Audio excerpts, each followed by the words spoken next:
En el programa anterior, hay preguntas que no aparecen en los libros de texto, ni en las conversaciones habituales, ni siquiera en muchas búsquedas espirituales, porque incomodan, descolocan, porque no se responden con una frase corta ni con una certeza tranquilizadora. Y una de esas preguntas es esta, sencilla en apariencia pero profundamente perturbadora cuando se deja caer despacio. ¿Somos solo la suma de nuestros genes biológicos o hay algo más antiguo, más profundo, que vive en nosotros sin haber pasado nunca por un laboratorio? Desde pequeños nos explican quiénes somos a partir de la sangre, de los apellidos, de los rasgos físicos, del color de los ojos o de una tendencia genética a padecer esto o aquello. Todo parece muy ordenado, muy medible, lógico, pero llega un momento, y casi siempre llega en silencio, en el que algo no encaja del todo. Aparecen emociones que no entendemos, miedos que no reconocemos como propios, una nostalgia extraña por algo que no hemos vivido, una facilidad natural para cosas que nadie nos enseñó, o una sensación persistente de que nuestra vida tiene un trasfondo que no se explica solo por la educación recibida. Y entonces, sin darnos cuenta, empezamos a rozar esa pregunta que casi nunca se formula en voz alta. ¿Y si hay una memoria que no está escrita en el ADN físico, pero que aún así se expresa a través de nosotros? ¿Y si somos portadores de algo que no se hereda por la sangre, sino por la conciencia? Cuando se habla de ADN, solemos pensar en hélices, cromosomas, secuencias químicas perfectamente ordenadas. Pero la experiencia humana va mucho más allá de lo químico.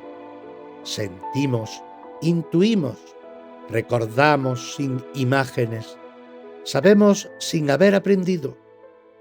Hay decisiones vitales que parecen responder a una llamada interna más que a una lógica externa. Y eso abre una grieta en el relato oficial de quienes creemos ser.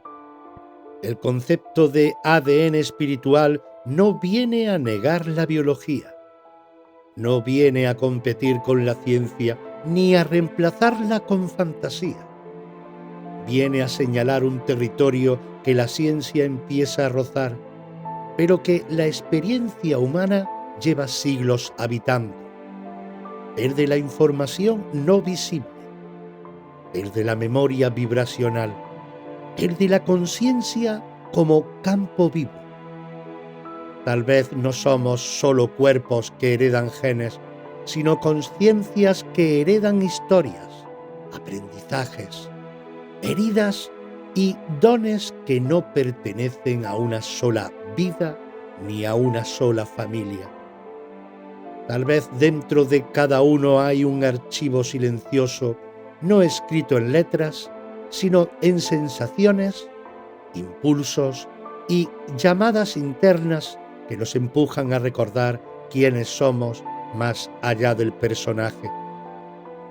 Esta pregunta, la que no suele hacerse, no busca una respuesta inmediata.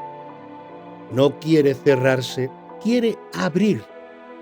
Porque en el momento en que alguien se permite formularla de verdad, algo empieza a moverse por dentro y ya no hay vuelta atrás. No porque se haya encontrado una verdad, sino porque se ha aceptado que hay mucho más de lo que nos contaron. Y ahí, justo ahí, empieza el viaje.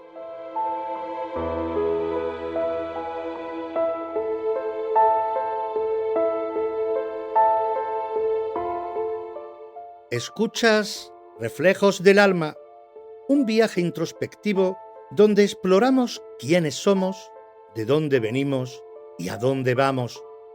Cada episodio es una oportunidad para despertar y evolucionar mientras identificamos las distracciones que nos desvían del camino. Con este que os habla, Eloy López.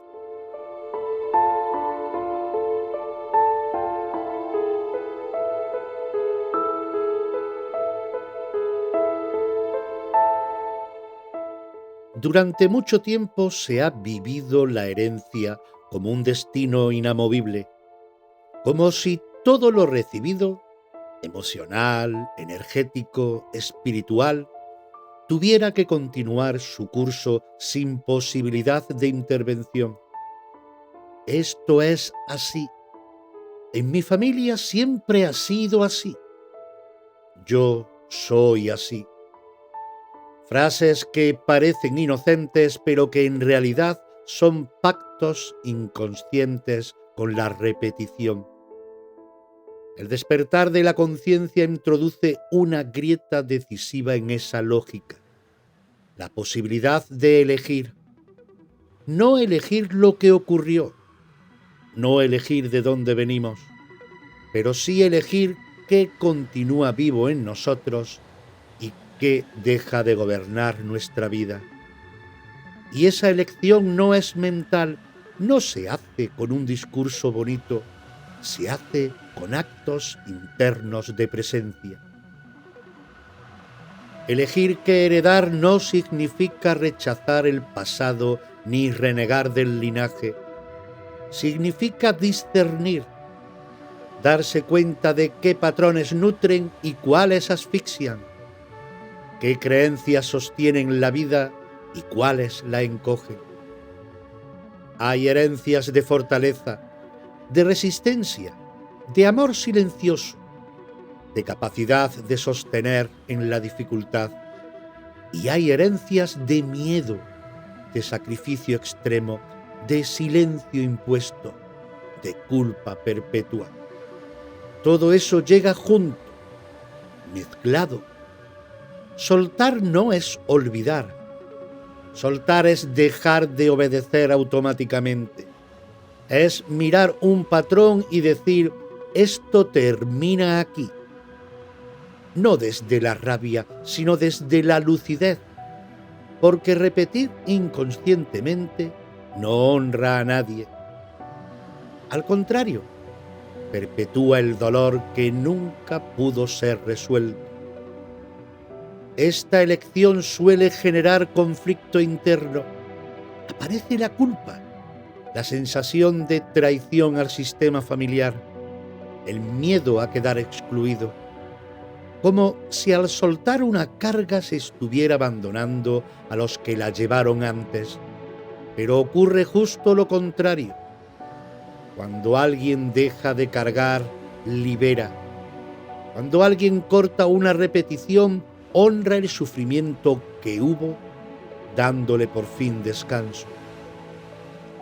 Elegir conscientemente transforma la relación con el linaje. Ya no es una cadena que arrastra, sino una raíz que sostiene. La raíz no obliga al árbol a crecer torcido, le da nutrientes. La forma la elige el árbol. Y esa es una imagen poderosa para entender este punto. No estamos aquí para repetir, sino para expresar algo nuevo a partir de lo recibido. En este proceso, la responsabilidad sustituye a la culpa. Ya no se trata de quién tuvo la culpa de qué, sino de qué hacemos ahora con lo que llegó hasta nosotros. La conciencia no juzga, asume, y al asumir transforma. Elegir qué heredar y qué soltar es un acto profundamente silencioso. No siempre se anuncia. A veces nadie se entera, pero sus efectos se sienten a largo plazo. En las relaciones que cambian, en los límites que se colocan, en la paz que empieza a instalarse donde antes solo había tensión. Y cuando esa elección se sostiene en el tiempo, algo ocurre que va más allá del individuo, porque no solo se sana hacia adentro, se sana en todas las direcciones.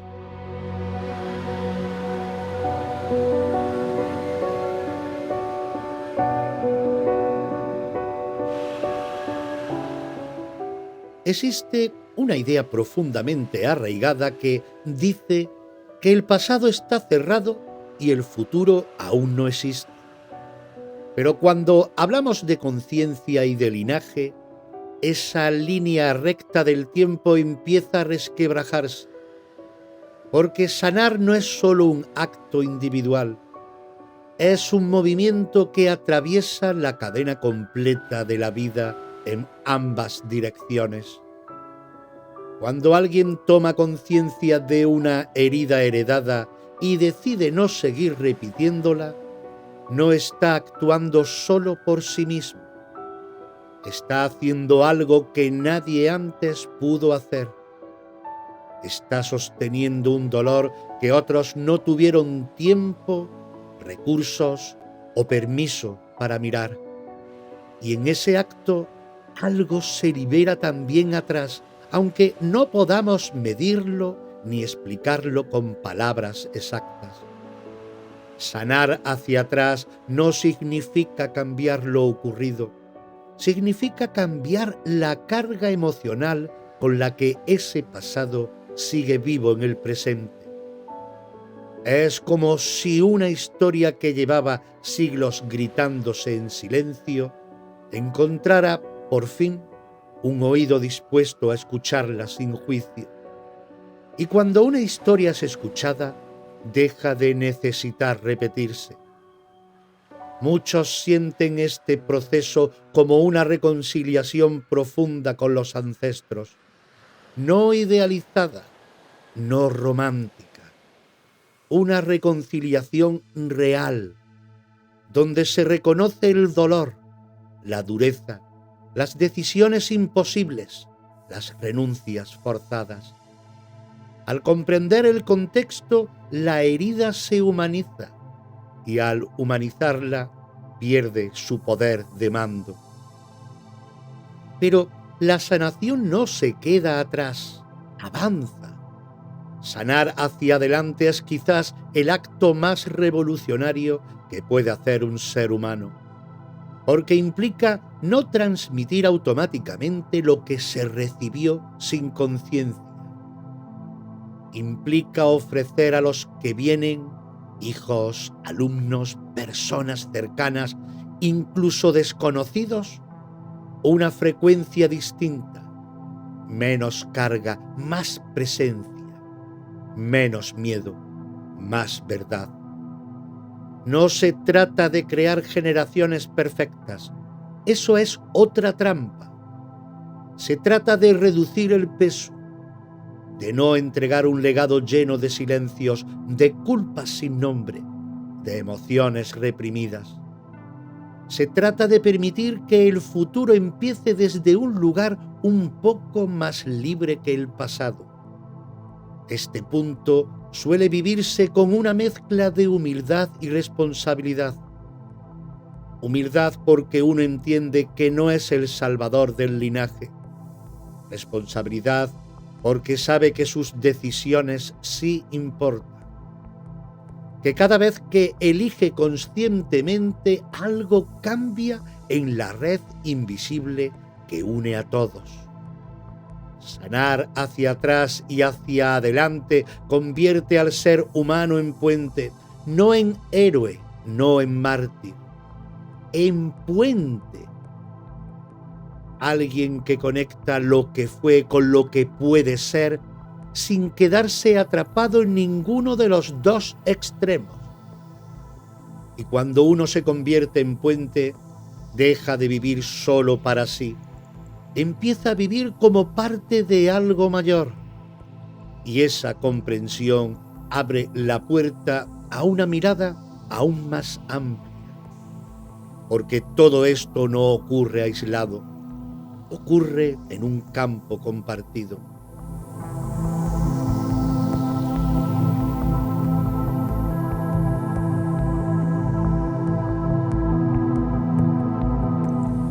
Durante mucho tiempo, ciencia y espiritualidad se miraron como extraños incómodos, una midiendo, la otra intuyendo, una exigiendo pruebas, la otra hablando desde la experiencia interior. Y sin embargo, cuanto más avanza una, más se acerca al lenguaje de la otra, como si ambas estuvieran bordeando el mismo misterio desde lados distintos. El ADN espiritual aparece justo en ese punto de encuentro, no como una verdad cerrada, no como un dogma nuevo, sino como un territorio donde las preguntas empiezan a coincidir. La ciencia comienza a observar que los genes no lo explican todo, que hay activaciones y silencios, expresiones y bloqueos que dependen del entorno, de la emoción, de la vivencia. La biología deja de ser un destino rígido y empieza a aparecer un sistema sensible, abierto, influenciable. Desde la espiritualidad, esto se ha intuido desde siempre, que la conciencia modifica la experiencia, que lo que se vive, se siente y se integra deja huella más allá del cuerpo, que el ser humano no es solo materia organizada, sino información en movimiento. Lo que ahora empieza a cambiar es el lenguaje. Ambos mundos empiezan a hablar de campos, de información, de resonancia. No como certezas absolutas, sino como señales. Señales de que la vida no funciona solo por causa y efecto lineal, sino por redes invisibles de influencia. Señales de que hay memorias que no están localizadas en un punto concreto del cuerpo, pero que aún así actúan. Señales de que la conciencia no es un subproducto del cerebro, sino quizá un campo que lo atraviesa. El ADN espiritual no pretende demostrar nada, no necesita convencer. Funciona como puente porque permite dialogar sin anular. La ciencia aporta observación, rigor, límites claros. La espiritualidad aporta sentido, profundidad, experiencia vivida. Y en ese cruce, el ser humano empieza a verse de otra manera, no dividido entre razón y alma, sino integrado. Este punto es importante porque devuelve la humildad. Ni la ciencia lo sabe todo, ni la espiritualidad puede afirmarlo todo. Ambas están aprendiendo, ambas están recordando, cada una a su ritmo, que la realidad es más amplia que sus marcos de referencia. Cuando se acepta este puente, algo se relaja. Ya no hace falta elegir bando. Ya no hay que renunciar a la lógica para sentir, ni negar la experiencia para pensar. El ADN espiritual se convierte entonces en una invitación a vivir con curiosidad, con apertura, sin necesidad de respuestas finales. Tal vez no estamos aquí para tener todas las certezas, sino para habitar las preguntas correctas. Y en ese habitar, ciencia y espíritu dejan de ser enemigos y se convierten en compañeros de viaje. Y cuando esa integración empieza a sentirse, aparece una verdad incómoda pero liberadora. No somos víctimas del linaje.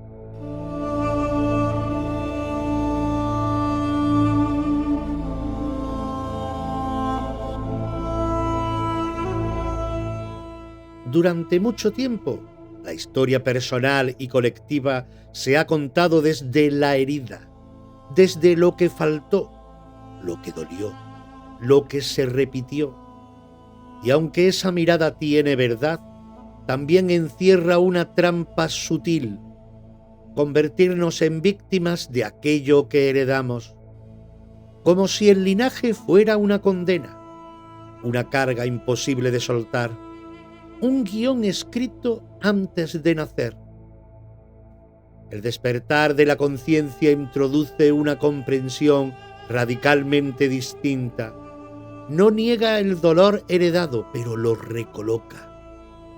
Nos muestra que no llegamos al linaje por error, ni como castigo, sino como posibilidad. Posibilidad de ver, de comprender, de transformar lo que antes solo podía repetirse. Ser posibilidad no es cómodo. La víctima descansa en la queja, en la explicación externa, en la idea de que no puedo ser de otra manera. La posibilidad, en cambio, exige presencia, exige responsabilidad sin culpa, exige aceptar que, aunque no elegimos las cartas iniciales, sí elegimos cómo jugarlas. Cuando alguien se reconoce como posibilidad del linaje, deja de pelearse con su historia. Ya no necesita rechazarla ni idealizarla. La observa, la integra y desde ahí actúa de forma distinta. No porque sea mejor que quienes vinieron antes, sino porque vive en un tiempo con más conciencia disponible. Este cambio de mirada libera una enorme cantidad de energía. La que antes se gastaba en luchar contra el pasado empieza a utilizarse para crear presente. La identidad deja de construirse alrededor del «me pasó» y empieza a girar en torno al «¿qué hago ahora con esto?». Ser posibilidad significa entender que cada experiencia vivida con conciencia tiene un impacto que va más allá del individuo, que cada patrón no repetido es una victoria silenciosa, que cada límite sano colocado, cada emoción sentida sin anestesia, cada verdad dicha a tiempo, reescribe la historia del linaje sin necesidad de grandes gestos. Este punto suele traer paz, no una paz superficial, sino una calma profunda que nace de dejar de sentirse perseguido por el pasado. El pasado deja de empujar desde atrás y empieza a sostener desde abajo, como raíz, no como peso. Y desde esa comprensión, algo se ordena dentro. La vida deja de vivirse como un campo de batalla y empieza a sentirse como un lugar de aprendizaje consciente. No fácil, pero sí con sentido. Y cuando el linaje deja de ser una prisión, aparece otra imagen poderosa, la del alma como memoria viva.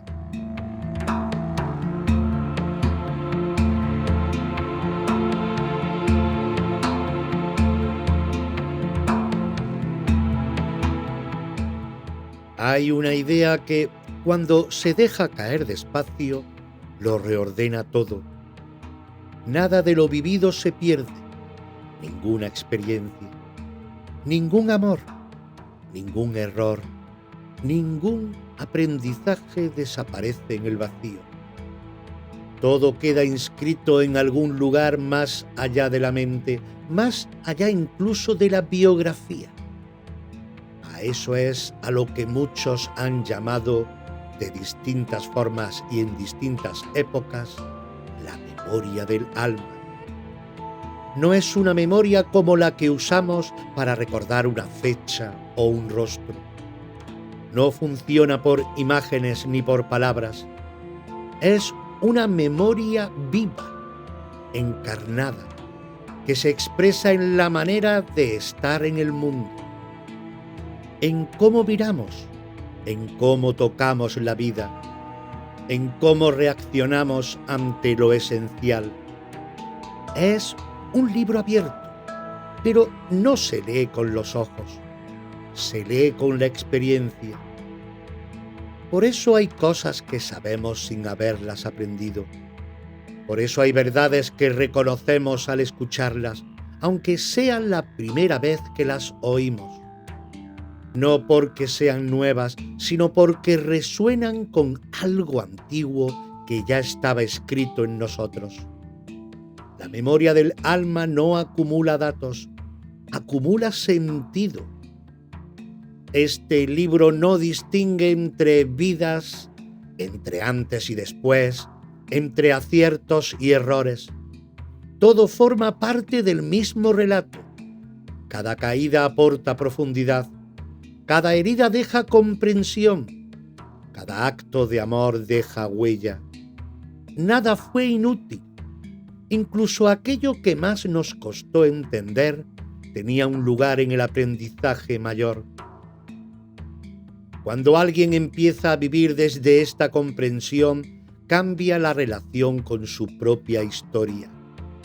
Ya no se mira el pasado como una sucesión de fallos o de casualidades, sino como capítulos necesarios de un proceso más amplio.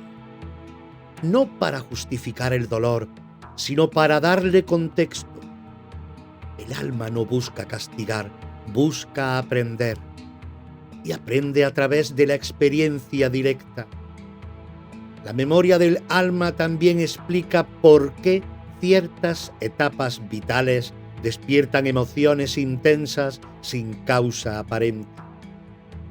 No es que algo esté fallando, es que una página antigua se está releyendo desde un nivel más consciente. Y cuando se relee con presencia se integra. Ya no necesita volver a aparecer de la misma forma. Este libro abierto no exige ser entendido del todo. No pide análisis constante, pide escucha, honestidad interna, vivir con atención, porque cada vez que se vive una experiencia plenamente, algo se escribe con claridad, y cada vez que se evita sentir, algo queda subrayado para más adelante. Comprender que somos memoria viva devuelve dignidad a la experiencia humana. Nos saca de la idea de una vida aislada, sin sentido global, y nos coloca dentro de un proceso mayor, coherente, aunque no siempre cómodo. La vida deja de ser un examen y se convierte en aprendizaje continuo. Y cuando esta comprensión se asienta, aparece una imagen final poderosa, casi inevitable, la del ser humano como punto de inflexión.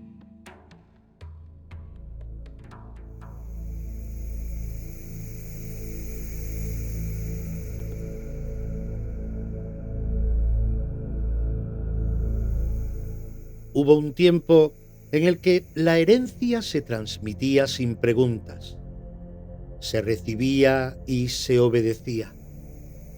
Se repetía lo aprendido porque no había espacio interno, ni social ni emocional, para detenerse a mirar.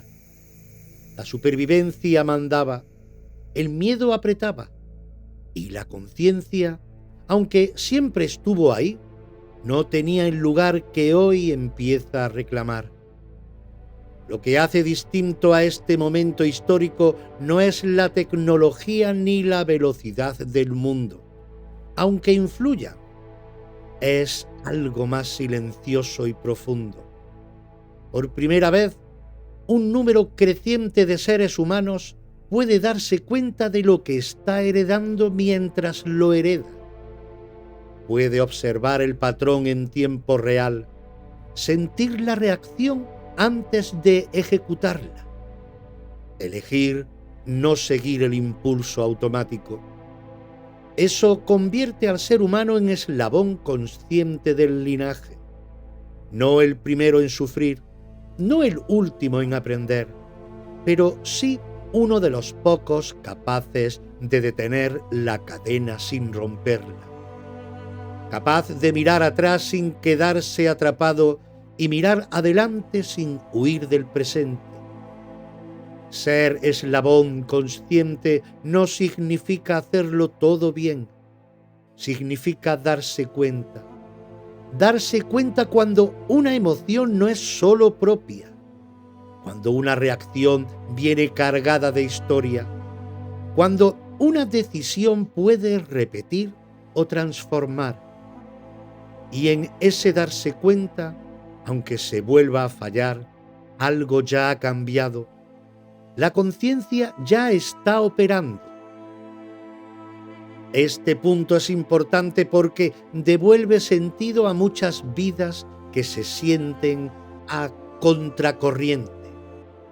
Personas que no encajan del todo, que cuestionan lo establecido, que sienten una responsabilidad interna difícil de explicar. No es soberbia espiritual, es función. No vienen a vivir más cómodos, vienen a vivir más despiertos. El eslabón consciente suele vivir tensiones internas fuertes, porque escucha dos voces, la del pasado que pide continuidad y la del futuro que pide cambio. Y sostener esa tensión no es fácil, pero es precisamente en esa tensión donde nace la posibilidad real de transformación. Aquí el despertar deja de ser algo íntimo y se vuelve colectivo. Cada acto de conciencia individual suma en un campo más amplio. Cada patrón no repetido, cada verdad dicha, cada límite sano colocado, modifica ligeramente el equilibrio del conjunto. No se ve pero se siente, no se mide pero actúa. El ser humano como eslabón consciente no viene a cerrar la historia, viene a abrirla de otra manera, a permitir que lo heredado se exprese sin dolor innecesario, a ofrecer a lo que viene un punto de partida más ligero, más honesto y más humano. Y cuando se comprende esto, cuando se siente de verdad, el relato no puede cerrarse con una conclusión rígida. Solo puede hacerse de una forma.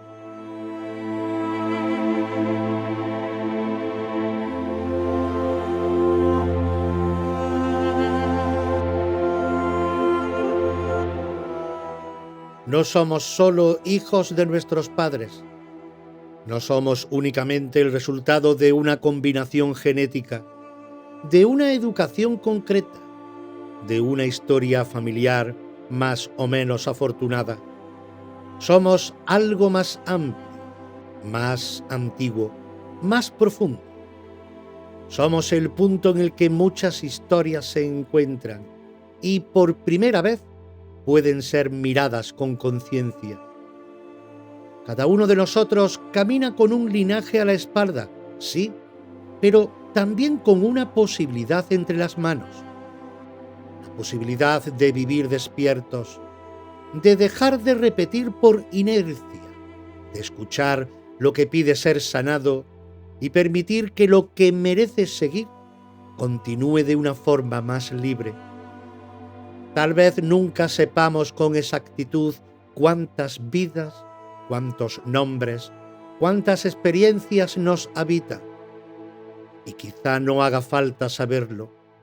Basta con sentir que dentro de nosotros hay algo que recuerda, algo que sabe, algo que empuja suavemente hacia una vida más verdadera. Cuando alguien se atreve a vivir desde esa escucha, no se convierte en alguien especial, se convierte en alguien responsable, responsable de su presencia, de sus actos, de su manera de amar, de su forma de estar en el mundo. Y esa responsabilidad silenciosa es en sí misma un acto de sanación.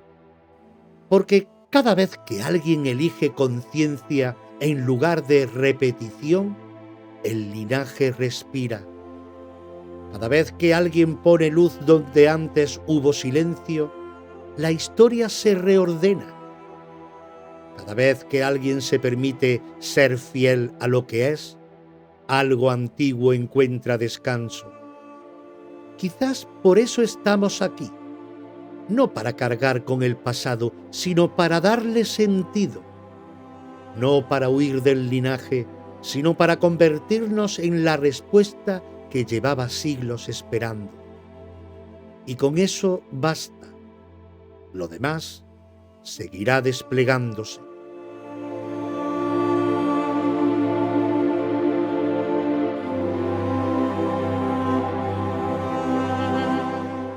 Y si hoy hemos mirado hacia adentro, también te invito a mirar hacia atrás, porque la historia no está hecha solo de fechas y nombres, también está hecha de almas que caminaron antes que tú.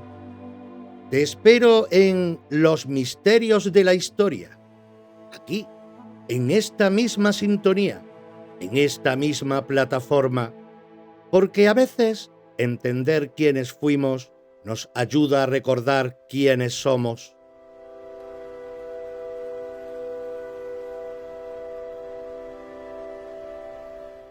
Si deseas acompañarnos también desde Podimo, tienes 30 días gratis con mi enlace. Cada escucha en Podimo ayuda a mantener vivos los proyectos de ACRA. Lo encontrarás al final de la descripción.